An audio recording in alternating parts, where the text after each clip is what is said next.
The chamber lights dimmed to a cold, starry glow as the Galactic Council awaited humanity's response. For centuries, negotiations had ended wars, treaties had soothed grudges, and empires had survived through compromise. But tonight, something different was in the air. Across the table, alien warlords smirked, believing humans would bend like everyone else. What they didn't understand was simple. Some lines aren't meant to be crossed. And when one species massacred a human colony and then dared to talk peace, the galaxy learned a lesson it would never forget. If you love powerful human moments in sci-fi, where diplomacy meets unshakable resolve, then you're in the right place. Hit like, subscribe, and share this story with someone who loves a good humans don't play moment. Trust me, this one's worth it. Let's dive in. The Galactic Council chamber was a masterpiece of alien architecture, vast, echoing, and glittering like a cathedral built among the stars. 47 species had gathered, each seated in their crystalline pods floating in concentric circles. At the center, the Arbiter hovered, a being of pure energy that shimmered like the northern lights. Then the doors opened. Ambassador Bella Chen stepped in, every footstep on the obsidian floor ringing like a drumbeat. She wasn't a soldier. She wasn't a politician looking for applause. She was the voice of a civilization that had lost patience. As she walked to her seat, the council murmurs quieted. The Alari folded their glassy wings. The Vorath delegation, the accused, sat opposite, their scaled faces betraying neither guilt nor fear. The Arbiter's light pulsed.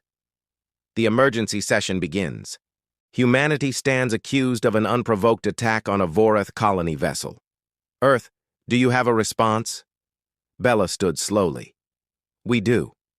Something in her tone made even the oldest species lean forward, calm, controlled. But beneath it there was steel. Nobody knew it yet, but this wasn't going to be just another diplomatic debate. This was going to become the moment the galaxy realized humanity had limits. Bella didn't waste time. She gestured to her aide, a young officer named Kenneth, whose sharp eyes scanned the chamber like a hawk. With a quick motion, he activated the central hologram. The lights dimmed. A world appeared above the table, a lush green valley, dotted with small prefabricated structures. Children played near solar towers. Farmers waved at drones, a normal, thriving human colony. Refuge 7, Bella said softly. Population 412, established under Galactic Council protocols, peaceful, undisputed. The image shifted. 4 Vorath warships descended from orbit. Their weapons glowed like suns. And then fire. Relentless, coordinated, merciless fire. The chamber gasped. The hologram showed everything: shelters crushed, fields burned, children running for cover that wouldn't save them. The screams were real.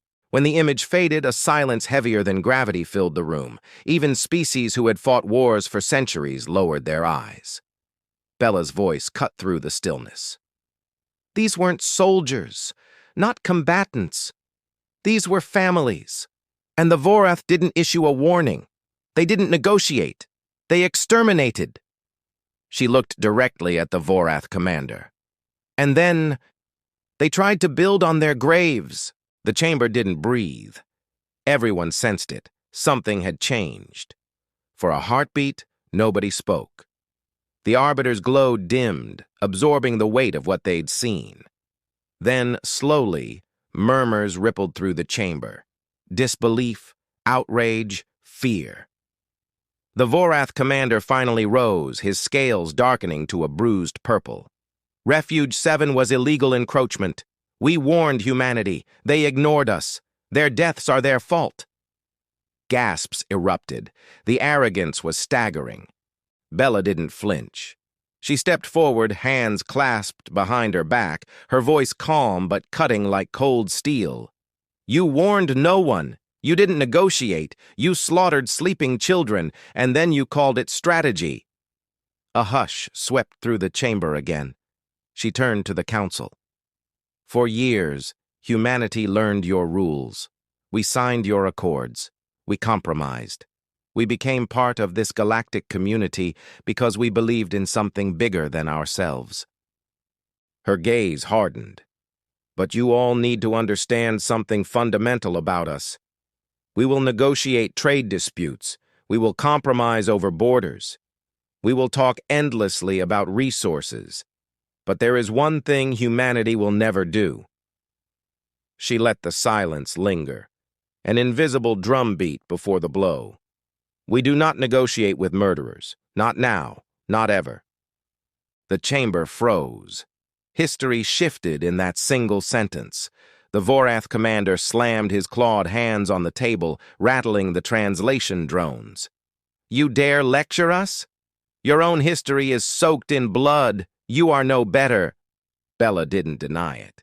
She met his glare head-on. You're right, she said quietly. Our history is bloody. We've seen monsters, we've been them. And that's exactly why we recognize what you've become. The words struck like a blade. Even hardened war species shifted uncomfortably. Bella turned to the Arbiter. Humanity's position is clear. The Vorath Collective has 3 choices. She raised one finger. 1. Surrender Commander Thexal and all personnel involved in the Refuge 7 massacre for trial under Council law. Second finger. 2. Accept a permanent ban from human-controlled space and allow supervised monitoring of all Vorath colony ships. Third finger. Her voice hardened like a drawn blade. 3. Refuse both and face humanity's full response. A wave of whispers spread like wildfire. Ultimatums weren't common here, not from newcomers. The Alari delegate leaned forward nervously. You threaten war? Bella didn't blink. No, we promise justice. And just like that, the chamber understood. This wasn't posturing. It was a line in the stars that would not be crossed.